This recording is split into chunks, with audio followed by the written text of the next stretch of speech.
called Johnny Jack, which is an ex-teammate of mine. His son, unfortunately, was diagnosed with Duchenne muscular dystrophy. He's only 5 years old. He set up the charity last year. Patron of the charity is Bradley Wiggins, obviously the Tour de France winner. Bradley's a good friend of ours. And he's got us on this year's Tour de France on one of the mountain stages, the Tap Tour it's called. We're doing that on the 7th of July.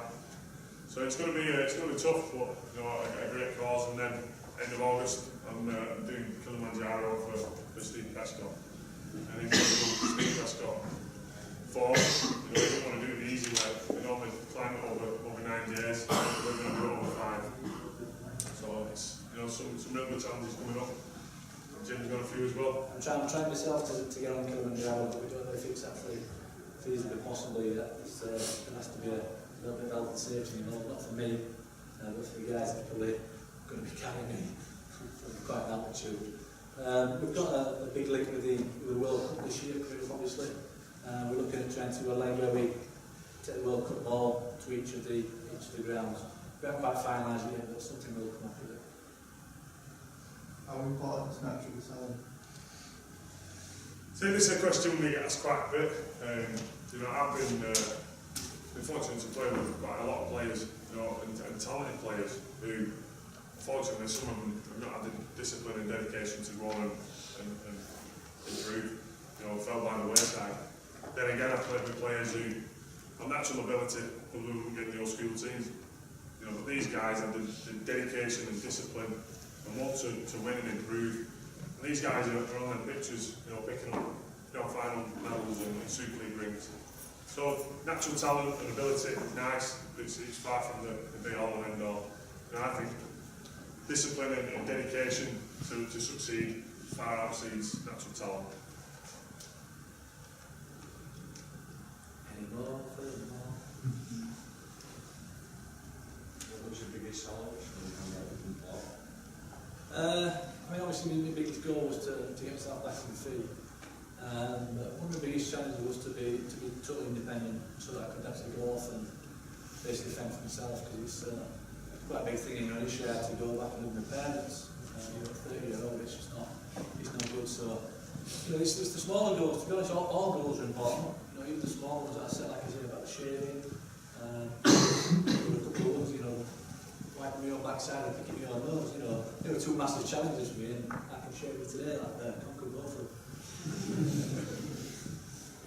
Which hospital do you run? We're in Pinfields and Wakefields. All right. I'm from Alton, so. All right. Yeah, no, it's a gym. Oh, lovely. Do you know when the doctor said to you, they were like, well, have you ever seen that doctor since then? Yeah, I've seen him on several occasions. I mean, to be fair to the doctor, I suppose they've got a really hard job to do, haven't they? You know, I mean, they have to look at it on the whole. And you know, I was surprised just how many people are affected by similar injuries to myself or through car accidents.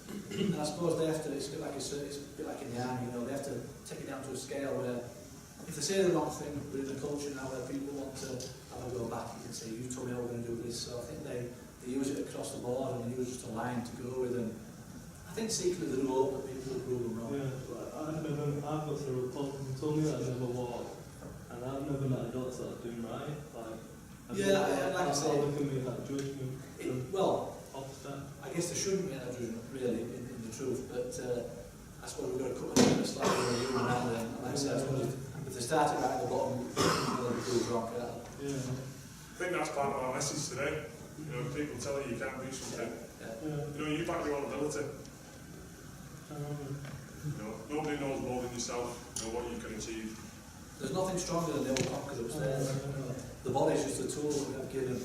But this is the important. But if you can focus this and keep it straight, you can achieve anything.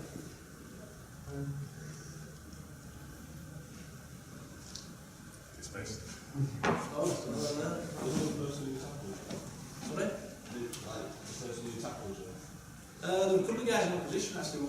We'd had a bit of a rap out with you know, training professional league sort of thing. Unfortunately, the guy that tackled me, he took it really bad. He never played again. He didn't go back up to his clubhouse. And I actually only found out 2 years ago that he just come back up to the clubhouse that time, and I made a big thing of going for a meeting. And he's a really nice kid, but he hit him bad, you know, because he felt he was to blame, and he wasn't. I can honestly say there was nobody to blame, it was just a freaky accident, purely. Who's the best player you played against? Me, sorry. Best player? I'd have to say, obviously, you know, playing against some great players from Australia. Mine would be Ralph Fittler, who was obviously Sydney Roosters and Australian captain. He was a phenomenal player. Every facet of the game.